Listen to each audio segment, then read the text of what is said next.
ang mga kwento ng pag-ibig, kwento ng buhay, at kwento ng pag-asa dito sa Barangay Love Stories. Love Stories.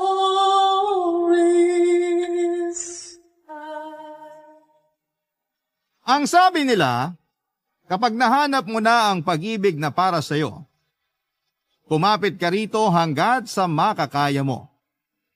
Pero minsan ay may mga pag-ibig tayong mararanasan na hindi pala nakatakda para sa atin. Ikaw, kabarangay, hanggang kailan mo kayang mahalin ang isang taong hindi naman para sa'yo?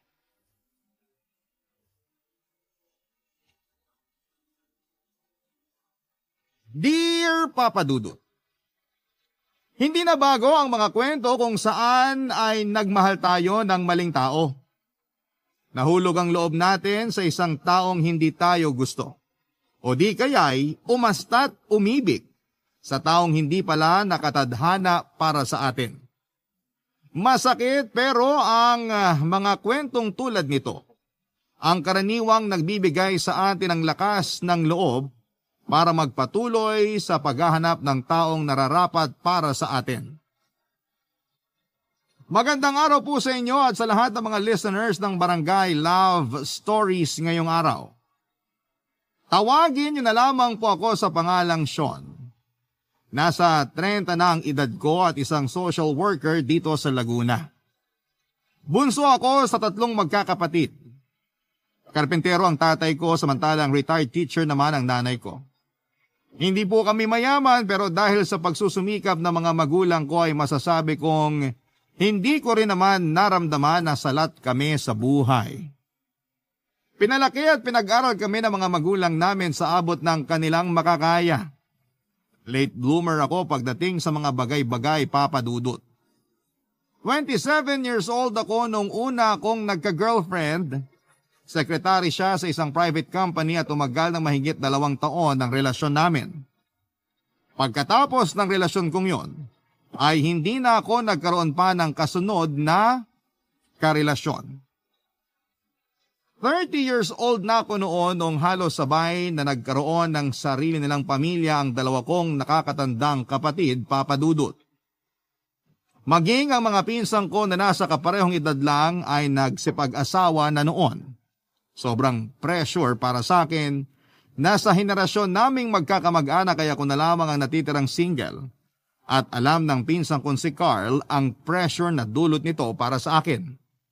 Lalo na nung pati siya ay kinasal na rin.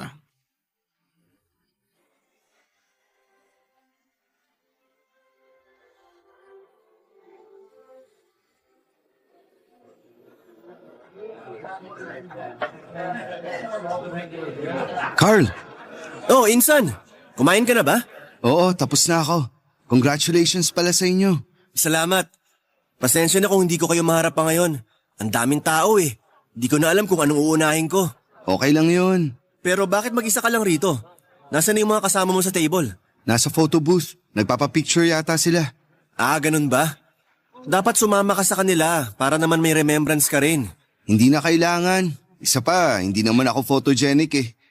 Sige, ikaw bahala. Teka, nasa na nga ba yung asawa ko? Iniwan na ako. Ayun oh, nauna na sa kabilang table. Ay oo, ayun nga. Sobrang aburido kasi. Gusto niya lahat ng bumisita, mapasalamatan niya at makapicture. Sandali lang, samahan ko lang yung asawa ko ha. Insan, sandali lang. Oh, bakit? Magpapaalam na sana ako. Maaga pa ako bukas eh. Marami pa akong gagawin sa... Uuwi ka na? Wag muna, hindi pa tapos yung event oh. Magsisimula pa lang yung program eh. Pasensya na, kailangan ko na talagang... Hindi, stay put ka na lang muna. Pagbigyan mo na ako. Ngayon na nga lang ako ikakasal eh. Alam mo, sobrang laki ng ginastos namin para sa reception na to, kaya sulitin mo na. Kung gusto mo, kumain ka ulit. Hindi na, busog na ako, tsaka... Carl? Oh, Meredith, kumain ka na ba? Oo, tapos na. Magpapaalam na sana ako. Ikaw din? Ano to, eat and run? Nakakatampo naman kayo. Pasensya na. Pauwi na rin kasi yung mga kasama ko eh. Ikaw tapos tong pinsan ko nagmamadaling umuwi. Parang wala naman tayong pinagsamahan. Wala akong masasakyan pa uwi eh. Nakisakay lang ako sa papunta rito. Eto, tong pinsan ko, si Sean. Pwede kanyang ihatid. May sasakyan to. Sandali, Magbigyan mo na ako. Feeling ko bored lang kayo kaya gusto nyo nang umuwi. Huwag kayong mag-alala. Maya-maya magsisimula na yung program. Dito muna kayo, mag-usap kayong dalawa. Ay, teka. Hindi nga pa pala kayo magkakilala, no? Meredith, itong makisig na lalaking to sa tabi ko, si Sean, pinsan ko. Sean, ito naman si Meredith. Tropa namin ni Mrs. nung college. Hello, Meredith. Hello din. O siya, maiwan ko na muna kayong dalawa. Hinahanap na ako ng bride ko eh. Mamaya na lang ulit. Walang uuwi Sandali. Paalis na talaga sila, Carl. Wala akong masasakyan pa uwi. Akong bahala sa'yo. Sisiguraduhin ko makakauwi ka ng maayos ngayong gabi. Hayaan mo na silang umuwi. Ang mahalaga, nandito ka. Tsaka nandyan si Sean, no? Wala rin niyang kasama. Samahan niyo na muna ang isa't isa. Siguraduhin mo makakauwi ako, Oo naman. Oh, sige na. Umalis ka na. Ako nang bahala kay Meredith. Heto na, aalis na. Enjoy! Walang niya talaga yung pinsan ko na yun. Ayaw tayong pauwiin.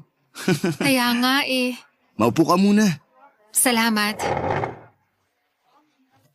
Huwag mo nang problemahin yung pag-uwi mo. Ako nang bahala sa'yo. May sasakyan naman ako eh. Saka hindi ako iinom ngayon kaya safe ka. Teka, tagasan ka nga ba? Sa Pampanga ako, Angeles. Medyo malayo pala. Kaya nga sabi ko sa inyo, sasabay na lang ako sa mga kasama ko. Hindi, okay lang. Huwag kang mag-alala. Mabilis na drive lang yung Pampanga. Lalo na't gabi na. Wala na masyadong sasakyan sa daan. Sure ka ba na okay lang? Nakakahiya kasi kapag naabala pa kita. Mas nakakahiya kapag hindi kita hinatid. Sa akin ka iniwan ng pinsan ko eh. Tsaka isa pa, kapag galing ka sa malayong lugar, dapat mag-enjoy ka para hindi sayang yung biyahe mo. Nag-enjoy naman ako. Hindi, kulang pa yun. Anong pag-i-enjoy pa ba ang gusto mong maranasan ko? Gusto mo lumabas tayo after ng reception? Mamaya? Saan naman tayo pupunta kung sakali? Ipapasyal kita. Akong bahala sa'yo. Para akong nakakita ng porselanang manika ng gabing yon, Papa Dudut. Nakasuot lang ng puting bestida si Meredith, pero nag-uumapaw ang dala nitong karisma nung una ko siyang nakita. Pink na pink ang mga labi nito na sumakto rin sa kulay ng namumula nitong pisngi. Mabuti at makinis ang balat niya at sa maliit nitong katawan ay talagang para siyang babasaging estatwa. Hindi pangkaraniwan ng taglay niyang kagandahan. Ang totoo niyan ay wala talaga akong planong tapusin ang reception ng kasal ng pinsang kong si Carl. Kaya ko siya nilapitan ay para makapagpaalam na dapat ako. Pero dahil ipinakilala niya sa akin si Meredith ay napilitan ako magstay pa sa venue hanggang sa natapos ang programa. Pagkatapos ng event ay inanyayahan ko si Meredith na mag-ikot muna bago siya tuluyang umuwi pabalik sa Pampanga. Pumayag naman siya at doon ko na mas nakilala pa ang dalaga. Papa Dudut, only child lang si Meredith. Pero may kapatid daw siya sa labas. Teenager pa lang daw siya noong magbunga ang pagtataksil ng tatay niya. Muntik nang masira ang pamilya nila pero mas pinili ng mga magulang nito na magsama para na rin sa kanya. Never nakita o nakilala ni Meredith ang kapatid niya sa labas.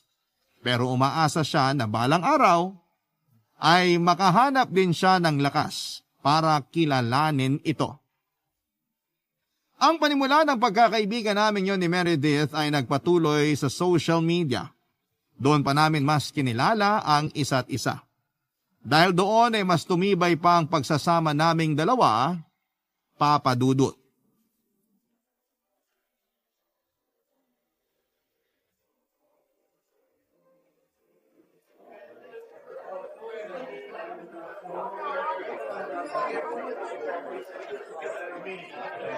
May dumi ba sa mukha ko? Ha? Ano yun? Sabi ko may dumi ba ako sa mukha? Kasi kanina ka pa tingin ng tingin sa akin eh. Hindi. Tinitingnan ko lang kung anong nagbago sa'yo simula nung huli kitang nakita. Isang buwan na rin kasi simula nung kasal ng pinsan ko. Ngayon lang ulit tayo nagkita. Isang buwan na ba yon? Ang bilis talaga ng araw, no? Oo, mabilis talaga lumipas ang araw. Isang buwan na rin tayong magkakilala. Ang hirap palang sumingit sa sked mo. Dapat pala mas maaga kitang ini-invite para makasingit ako sa schedule mo. Pasensya ka na ha. Sobrang busy ko lang talaga. Kapapatayo lang din kasi ng family business namin. Medyo nangangapa pa si mama kaya ako muna nagmamanage nun. Mabuti naman at nakipagkita ka sa akin ngayon. Sabi mo on the way ka na eh. Alam nga naman pabalikin pa kita. Pero maganda na rin to na may off ako sa trabaho. Alam mo, hindi talaga ako palalabas na tao eh. Usually sa bahay lang ako. Itong buwan na to parang ngayon na lang ulit ako lumabas. Bakit naman? Mabilis madrain yung energy ko sa pakikipag-socialize eh. Tsaka kapag lumalabas ako, puro gastos lang nagagawa ko. Mas maganda nang sa loob na lang ako ng bahay para makatipid. May mga ganun talagang tao, no? Mas gusto nila na nasa bahay lang sila. Ako kasi kabaligtaran eh. Mas gusto ko na may nakikita akong tao. Kapag sa bahay lang ako, baka mabaliw lang ako. Sa bagay, trabaho mo nga pala makipagkita sa mga tao. Social worker ka, di ba? Oo, social worker ako. Ako yung nakatokang makipag-usap sa mga taong nakapaligid sa pasyente para masolusyonan yung problema nila. Maganda yan. Malaki ang naitutulong mo sa lipunan. Sana nga kahit papaano, nakakatulong ako sa problema ng bansa natin. Buhok ko pala. Ha? Anong meron sa buhok mo? Hinahanap mo kung anong nagbago sa akin. Yung buhok ko. Nagpabawas ako ng buhok. Ah, oo nga no. Ayun, tama nga. Umikli nga yung buhok mo. Ano sa tingin mo, bagay ba? Bagay na bagay. Kahit naman anong haba ng buhok mo, maganda ka pa rin eh. Kahit nga magpakalbo ka, sigurado akong maganda ka pa rin. Grabe mambola ha? Walang bola yun. Totoo yung sinabi ko. Maganda ka, Meredith. At totoo rin tong sunod na sasabihin ko sa'yo. May gusto ako sa'yo. Ha? Sa akin? May gusto ka sa akin? Oo. Simula nung una kitang nakita sa kasal ng pinsan ko, sobrang attracted na ako sa'yo noon. Tapos itong maigit 1 buwan na pag-uusap natin sa social media, mas lalong nahulog yung loob ko sa'yo. Sorry kung nabigla kita. Hindi ko kasi alam kung kailan ulit yung sunod na pagkikita natin kaya sasabihin ko na mismo sa'yo itong nararamdaman ko. May gusto ako sa'yo. Gusto kitang ligawan kung pwede sana. Naku. I'm so sorry, Sean. Sorry talaga pero may iba nang itinitibok tong puso ko eh. May ibang tao na ako nagugustuhan sa ngayon. Sorry talaga. Ganun ba? Oo, sorry talaga. Oh my gosh, ang awkward nito. Mas maganda siguro kung mauna na ako. Maiwan na kita ha. Meredith, okay ka lang? Oo, okay lang. Medyo nahilo lang ako. Umupo ka muna saglit. Gusto mo bang magpadala sa ospital? Hindi na kailangan. Nahilo lang ako nung bigla akong tumayo. Ganito talaga ako kapag bumibilis yung tibok ng puso ko. Ihahatid na lang kita pa uwi. Napakalambing pong tao si Meredith, Papa Dudut. Hindi lang sa pamilya at mga kaibigan kundi sa lahat ng tao ay napakabait niya. Malumanay siyang magsalita na parang DJ sa radyo na inhihele ka kapag nagsasalita siya. Kahit corny ang jokes mo ay tatawa siya para lamang hindi ka ma-offend. Matalino din siyang babae, Papa Dudut. Marunong siyang tumimbang ng sitwasyon at yon ang nagustuhan ko sa kanya. Kung sasabihin ko sa inyo ang lahat ng rason kung bakit ako na in love kay Meredith, ay magiging mahaba ang sulat kong ito, basta ang bottom line ay nahulog na po talaga ang loob ko sa kanya. Pero dahil nga sa hindi niya ako magawang gustuhin pabalik ay masakit man, ay tinanggap ko po ito ng buong puso. Kesa mawala siya sa akin ay hindi ko na ipinagpilitan ang gusto ko. Matapos kong magsabi ng saloobin kay Meredith ay wala namang nagbago sa samahan naming dalawa. Nagkaroon lang kami ng kaunting boundary sa isa't isa pero nanatili naman ang closeness namin. Umabot kami ng 1 taon bilang magkaibigan at mas lalo pang lumalim ang samahan naming dalawa. Noong mga panahong yun, anumang pag-move on ang gawin ko ay hindi pa rin naaalis sa puso ko si Meredith. May punto nga noon na pinaniwala ko ang sarili ko na baka sa pagtagal ng panahon ay magkasama kami, ay baka magbago rin ang nararamdaman niya para sa akin. Baka kako dumating din ang araw na makita niya ang worth ko at bigyan niya ako ng pagkakataon.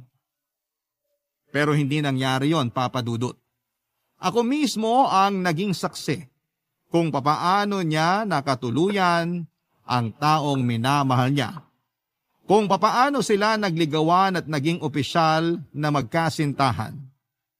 Doon ko lamang napagtanto na wala na talaga akong pag-asa para kay Meredith. Barangay Love Stories. Barangay Love Stories.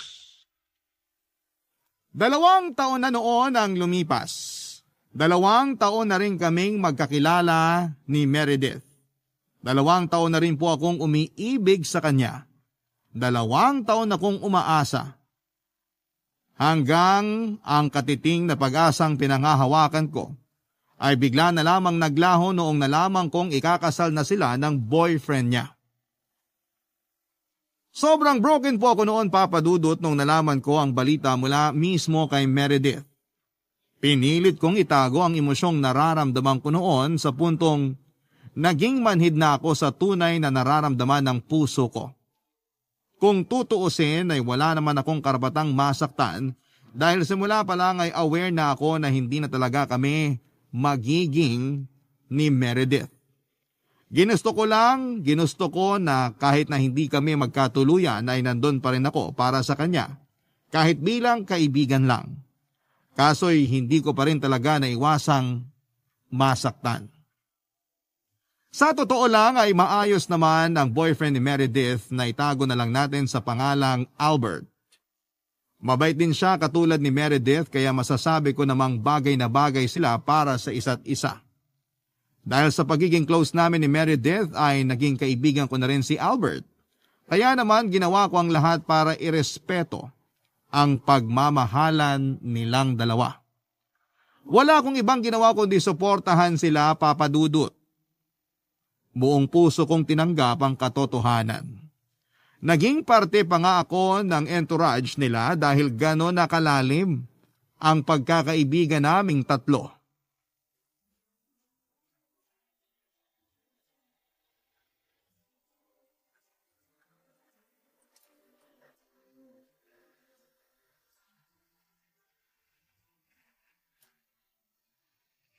Sabi yung sasakyan ko na lang kasi gamitin natin eh. Mas gamay ko yun. Ang init nung sasakyan mo. Mas maganda na tong sa akin, mas malawak. Sus! Gusto mo lang ipagyabang tong sasakyan mong brand new eh. Ikaw na ang may magandang trabaho at maraming ipon. Masinop ako eh. Masinop daw. Anong gagawin mo sa brand new car mo kung ayaw mo namang i-drive? Wala pa nga akong lisensya kasi. Kaya naman pala sa asawa mo nakapangalan to. Mabuti pa yung asawa mo may lisensya. Dapat para sa kanya to eh, hindi para sa'yo. Nasaan pala siya ngayon? Bakit hindi siya sumama sa kasal? Kailangan daw siya sa trabaho. Ah, kaya naman pala gusto mong sumabay sa akin. Wala palang magdadrive para sa'yo. Hindi ganon yon. Gusto kong sumabay sa'yo kasi alam kong kakailanganin mo ako ngayon. Lalo na't ngayon ang kasal ni Albert at Meredith. Kakailanganin para saan? Dadalo tayo sa kasal ng babaeng minamahal mo. Sigurado akong kailangan mo na makakasama doon. At gusto ko na ako yung taong yun. Ako yung dadamay sa'yo. Sus! Hindi ko kailangan ng suporta. Tanggap ko naman na hindi ako ang nakatuluyan ni Meredith eh. Tanggap mo pero aminin mo. Masakit pa rin sa pakiramdam, di ba? Pwede mong tanggapin ang katotohanan habang nasasaktan. Natural lang yun. Hindi ako nasasaktan.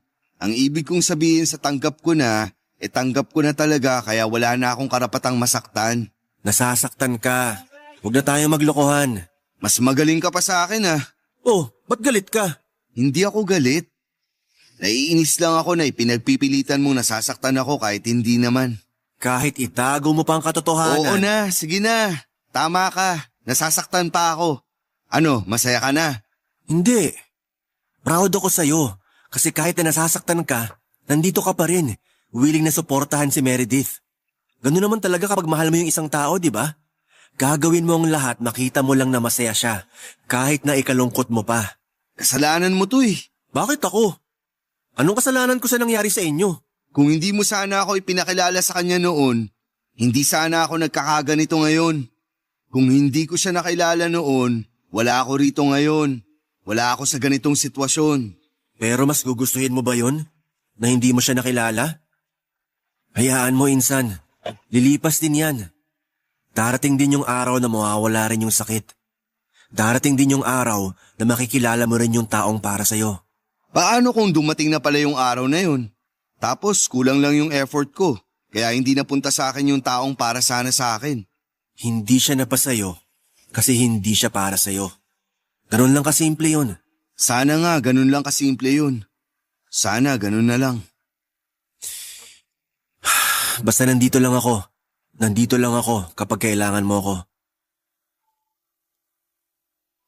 Simple lang ang naging kasal nila Meredith at Albert Papadudut. Mga malalapit na tao lamang ang nakasama sa pag-iisang dibdib nila. Sa simbahan ito ginanap at sa bahay nila Albert nangyari ang reception. Hanggang ngayon ay hinding-hindi ko makakalimutan ang itsura ni Meredith noong araw na yon, Papadudut. Para akong nakakita ng pinagsamang anghel at prinsesa sa suot nitong wedding dress at tiara sa ulo. Kahit nakatago sa loob ng belo ang mukha nito ay kitang-kita pa rin ang kagandahan niya. Muling nanumbalik sa alaala ko ang unang pagkikita namin. Nakasuot din siya ng puting dress noon. Kung papaano nagtatalon ang puso ko noong nakita ko siya ay ganon pa rin ang nararamdaman ko noong naglalakad na siya papunta sa altar. For a moment, pakiramdam ko noong time na yon ay naglalakad si Meredith patungo sa akin. Na-imagine ko na ako yung groom na naghihintay para sa bride niya. Sobra ko nabighani sa kanya na pati ang realidad ay naging malabo na para sa akin. Hanggang sa nilampasan lamang niya ako at sinalubong siya ni Albert, ang totoong minamahal niya. Ramdam na ramdam ko ang kirot. Doon pa lang ay hinayaan ko nang tumulo ang luha sa mga mata ko. Total ay nag-iiyakan ang lahat dahil sa maalapelikulang eksena ay nilabas ko na rin ang totoong nararamdaman ko. Pagkatapos ng kasal ay panandalian akong dumistansya sa buhay nila Meredith at Albert Papadudut. Halos isang buwan din akong hindi nagparamdam sa kanila. Binigyan ko sila ng oras na enjoyin ang bagong buhay nila bilang mag-asawa. Gayon din na binigyan ko ng oras ang puso ko para maghilom. Matagal Papadudut bago ko nakalma ang sarili ko. Noong minsang nagpunta sa Maynila si Meredith, ay binisita niya ako sa bahay at doon lang ulit kami nakapag-usap simula noong kasal niya, Papadudut.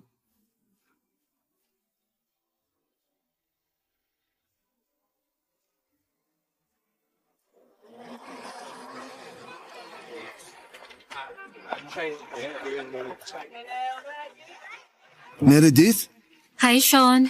anong ginagawa mo rito? Halika, pumasok ka. Busy ka ba? Pasensya na. Wala akong pasabi na pupunta ako rito. Okay lang, wala naman akong pinagkakaabalahan ngayon. Off ko. Maupo ka muna. Gusto mo ba ng maiinom? Wag na, salamat. Sino kasama mo nagpunta rito? Kasama mo ba si Albert? Hindi.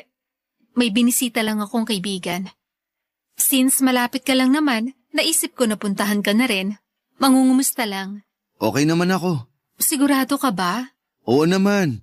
Bakit mo natanong? Kasi pakiramdam ko. Bigla ka na lang nawala. Bigla ka na lang hindi nagparamdam. Kaya ako nagpunta rito para itanong kung may problema ba. May pinagdadaanan ka ba? Baka makatulong ako. Wala. Wala, Meredith. Wala akong problema.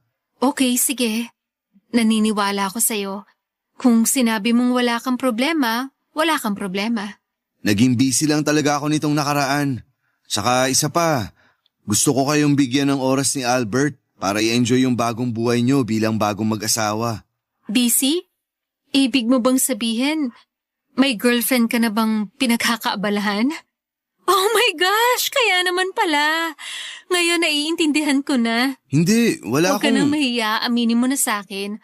Magkaibigan tayo, di ba? Deserve ko malaman kung masaya na ba ang love life mo ngayon. So ano nga, Meron na? May girlfriend ka na ba? Oo, meron na. Kaya ako medyo napalayo sa'yo kasi meron na akong girlfriend. Congrats! Deserve mo rin maging masaya. Masaya ako para sa'yo. Oh, bakit ganyan ang itsura mo? Hindi ka ba masaya? Hindi, masaya ako pero wala pa kasing nakakaalam nito. Low-key lang ba yung relationship nyo? Huwag kang mag-alala, mapagkakatiwalaan mo ko. Hindi ko ipagsasabi kahit kanino na may girlfriend ka na. Salamat. Pero sana kapag ready na kayo pareho, maipakilala mo na rin ako sa kanya. Napakaswerte niya na ikaw ang naging boyfriend niya. Talaga? Oo naman. Napakabait mong tao, gentleman, matalino. Nasa iyo na ang lahat. Alam mo, kung hindi lang sana ako patay na patay kay Albert, siguro malaki ang chance na nagkatuluyan tayo. Ikaw at ako? May chance? Totoo ba yan? Siguro, Sean. Kung mas nauna lang sana kitang nakilala. Kung mas nauna lang sana tayo nagkita. Baka ngayon, tayo pa ang nagkatuluyan. Pero tadhana na talaga ang nagtakda eh. Kay Albert tumibok ang puso ko. At ngayon, nakahanap ka na ng maswerteng babae na mamahalin mo. Bakit? Wala. Kung sana nauna lang ako. May chance? Naku, kalimutan mo na yung sinabi ko. O siya, paano? Ngayong nakita ko na okay ka lang, kampante na ako. Masaya ako para sa'yo, Sean. Salamat. Salamat din sa pagdalaw. Walang anuman. Nagpatuloy ang pagkakaibigan namin ni Meredith kahit nakasal na siya. Unti-unti ko rin namang natanggap ang lahat at mabilis din kaming nakabalik sa dati. Tuwing nangangailangan ng kaibigan si Meredith ay lagi akong nandun para sa kanya. Kapag kailangan niya ng kausap o kapag kailangan niyang maglabas. Nang sama ng loob ay lagi akong handang makinig para sa kanya. Yun nga lang dahil magkakaroon na ng sariling pamilya si Meredith ay dahan-dahan ding nagkalayo ang landas naming dalawa. Hindi naman talaga yon maiiwasan. Papadudot dahil nagiba na ang priorities niya sa buhay. Noong mga panahong yon ay ginamit ko ang opportunity na yon para maghanap ng ibang babaeng magpapaibig sa sugatang kong puso. Pilit kong pinakawalan si Meredith sa puso ko kahit na sobrang hirap. Hindi naglaon ay nakahanap din naman ako ng babaeng para sa akin. Walang iba kundi si Eileen na nakilala ko sa online. Nakausap ko lamang siya isang gabi dahil hirap akong dalawin ng antok. Ako ang nag-first move sa kanya at doon ko napag-alaman na matagal na pala niya akong crush. Una raw niya akong nakita noong nagkaroon kami ng seminar sa lugar nila 2 years ago. Hinanap niya ako sa Facebook at saka inad, kaso nga lang ay nahihiya siyang mag-message sa akin. Noong nalaman kong may gusto sa akin si Eileen, ay nagkaroon din ako ng interes sa kanya, Papadudot. Wala pa kaming 1 buwan nang magkausap noon ay sinubukan ko siyang ligawan at sinagot din naman niya ako kaagad. Kasabay ng pagiging opisyal ng relasyon naming dalawa, ay ang balitang si Meredith daw ay nagdadalang tao na ng mga panahong yon, Papadudot. Barangay Love Stories. Barangay Love Stories. Papadudot na balitaan kong buntis si Meredith noong nabanggit ito sa akin ng pinsang kong si Carl. Pareho lang kasi sila ng circle of friends kaya isa siya sa mga unang nakaalam. Noong mga panahong yon ay wala na kaming masyadong ugnayan ni Meredith. Masyado na siyang naging busy sa buhay niya bilang bagong kasal samantalang ako ay nabaling naman ang atensyon ko sa karelasyon kong si Eileen. Kahit ganoon ay masaya ako para kina Meredith at Albert sa bagong blessing sa buhay nila. Masaya na rin naman ako noon sa buhay, Papadudot. Kontento na ako sa relasyon namin ni Eileen. Aaminin ko na magkaiba sina Eileen at Meredith. Kumpara kay Meredith ay mas masalita si Eileen. Sa aming dalawa siya ang maraming dalang kwento. Mula umaga hanggang gabi ay napaka-energetic niyang tao. Masayahin siya at sobrang positibo ng pananaw niya sa buhay.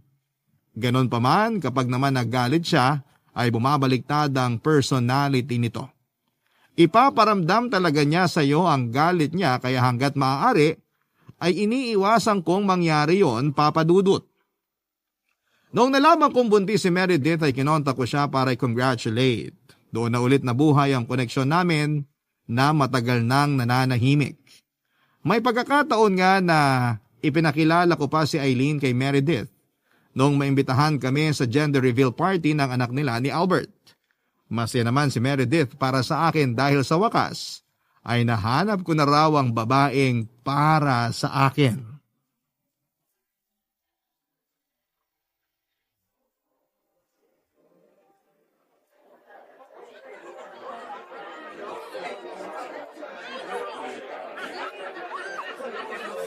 Maganda siya, ah. Ha? Si Eileen, maganda siya. Oo. Mabait din yan. Tsaka pala kaibigan. Napansin ko nga, mabilis lang siya makabuo ng bagong kaibigan. Close na nga kami. Kaya nga swerte ako sa kanya eh. Kasi siya yung nagbibigay buhay sa akin ngayon. Mabuti naman kung ganon. At least may isang tao na rin nagbabantay at nagmamahal sa'yo. Yun naman ang kailangan natin, di ba? Isang tao na babantayin natin at aalagaan. Ganon din, babantayin nila tayo at aalagaan din. Ano namang masasabi mo sa kanya? Ako? Oo. Anong first impression mo sa kanya? Kung itsura lang naman ang pag-uusapan, masasabi ko na may taste ka. Siyempre naman. Ngayon ko lang siya nakilala pero ang masasabi ko lang, mukhang siya na talaga ang para sa'yo. Madami kang katangian na halos pareho din ang sa kanya. Talaga? Tulad ng ano? Ayun nga, pareho kayong mahilig sa mga tao. Bagay na bagay kayo. Kaya niyo makisalamuha kanino man. Lagi kayong nakangiti. Approachable tignan. Mabait ang oran yung dalawa. Kung ano yung kabutihang naramdaman ko sa'yo nung una tayo nagkita, yun din ang naramdaman ko sa kanya ngayon sa una naming pagkikita. Kaya congrats! At akahanap ko na rin ng tamang babae para sa'yo. So, approved ba? Oo naman! Sobrang approved! Naks naman! May iba tayo. Kumusta pala pagbubuntis mo? Anong feeling? Medyo mahirap tong pagbubuntis ko ngayon eh. Bakit naman? Medyo maselan daw ako magbuntis. Paanong maselan?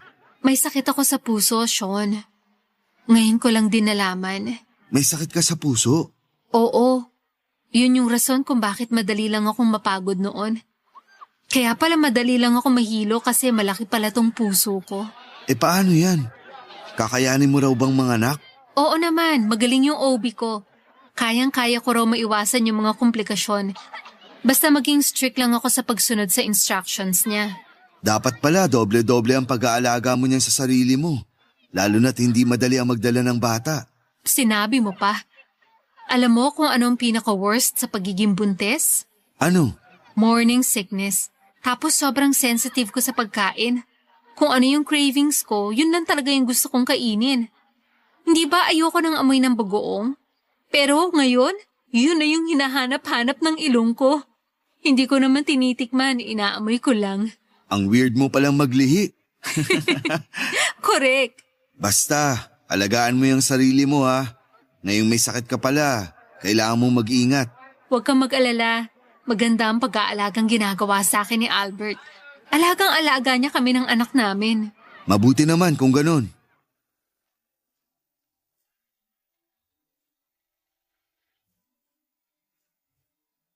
Pagkatapos ng muling pagkikita namin ni Meredith ay nabuhay ulit ang dati naming pagkakaibigan na panandaliang lumamlam dahil na rin sa pagiging busy namin sa kanya-kanya naming buhay. Nang mga panahong yon ay masasabi kong tanggap na ng puso't isipan ko ang katotohanan. Hanggang kaibigan na lang talaga kami ni Meredith at kontento na ako doon. Wala na akong nararamdamang kirot, wala na akong nararamdamang sakit. Masaya na rin kasi ako noon sa feeling ni Eileen na talaga namang minahal ako ng lubusan. Noong nagbubuntis si Meredith ay ako ang isa sa mga lagi niyang tinatawagan. Nabanggit kasi nito na medyo masela ng pagbubuntis niya kaya ilang buwan din siyang naka-bed rest.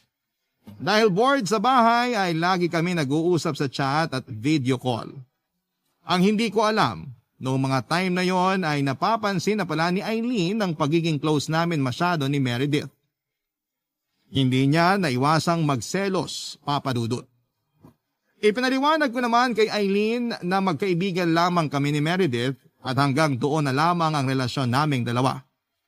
Pero kapag ang puso talaga ay naging insecure, kahit ano pang pagpaliwanag ay mahirap makinig ang isipan natin. Yon ang dahilan ng mga pag-aaway namin ni Eileen noon. Dumating nga rin kami sa puntong pinapili ako ni Eileen kung si Meredith ba o siya ang pipiliin ko. Hindi ko alam pero dahil na rin siguro sa galit ko noon, kaya si Meredith ang pinili ko sa kanilang dalawa. Nakakainis lang kasi na wala siyang tiwala sa akin gayong naipaliwanag ko na ang lahat sa kanya. Papa Dudut, yon ang naging dahilan kung bakit kami nagkahiwalay ni Eileen.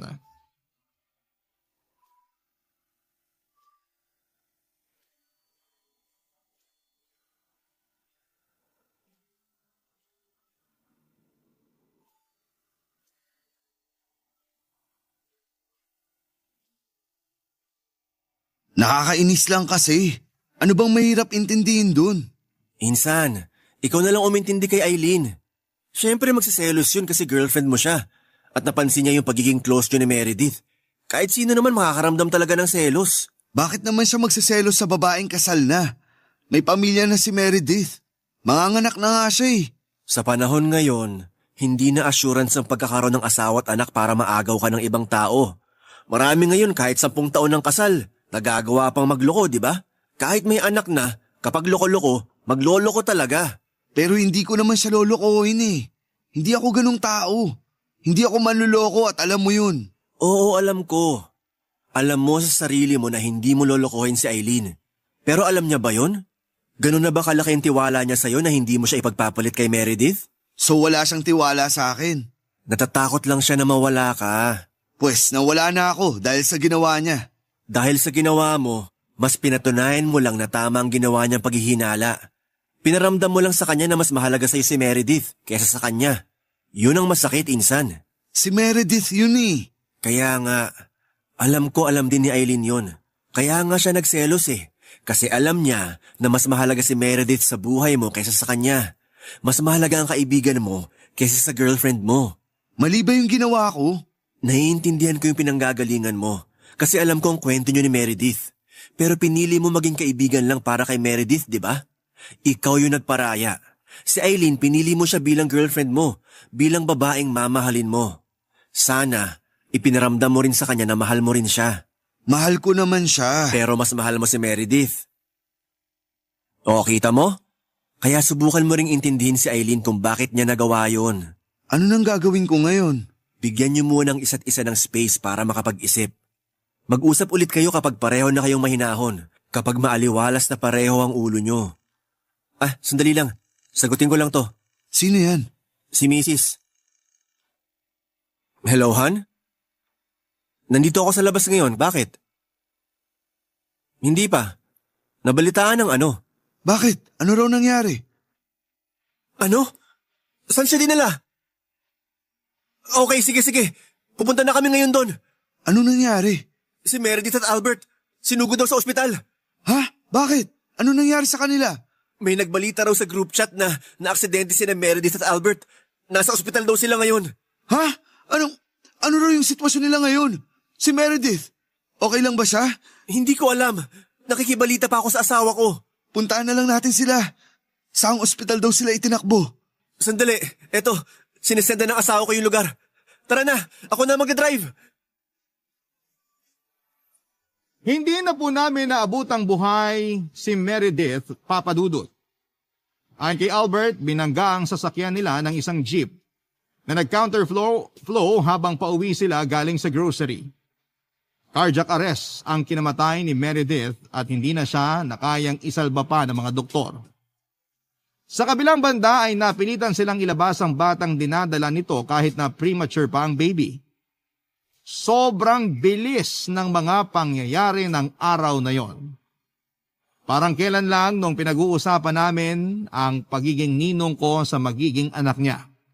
Tapos sa mga sumunod na pangyayari ay nakatayo na ako sa morgue habang pinagmamasdan ang sarado nitong mata at nangingitim na labi na dati pulang-pula. Hindi ako umiyak nung araw na yon, Papa Dudut, pero labis na sakit ang nararamdaman ng puso ko. Mula sa burol hanggang sa libing ni Meredith ay walang pumatak na luha sa mga mata ko. Hanggang ngayon ay tandang-tanda ko pa ang maamo nitong mukha, suot ang isang simpleng puting bestida sa loob ng kanyang ataol. Katulad nung unang araw na nakilala ko siya at nung araw na ikinasal siya. Taglay pa rin ito ang gandang bumihag sa puso ko. Suot ang magandang puting bestida. Mula kay Carl ay nabalita ni Eileen ang nangyari kay Meredith. Kahit galit sa akin ay binalikan ako ni Eileen para i-comfort. Humingi siya ng tawad sa akin at pinatawad ko naman siya. Si Eileen ang naging sandigan ko ng mga araw na sobrang down ako, Papa Dudut. Siya ang naging katuwang ko sa pagluluksa dahil sa pagkawala ni Meredith. Dahil doon ay muli naming sinubukang ibalik ang nasira naming relasyon. At magpahanggang ngayon ay nananatili pa ring matatag ang pagsasama naming dalawa. Sa ngayon ay nananatiling single si Albert at masaya ako na ang anak nila ni Meredith ay naging masigla at malusog. Papa Dudut, dito na po tinatapos ang aking kwento. Maraming salamat sa Barangay LS 97.1 sa pagbibigay daan para maitampok ang aking kwento sa Barangay Love Stories. Nawa ay manatili kayong number 1. Ang inyong forever, kapuso at kabarangay, Sean. Nagustuhan ng iyong napakinggan? Ituloy yan via live stream sa www.gmanetwork.com/radio. Barangay LS 97.1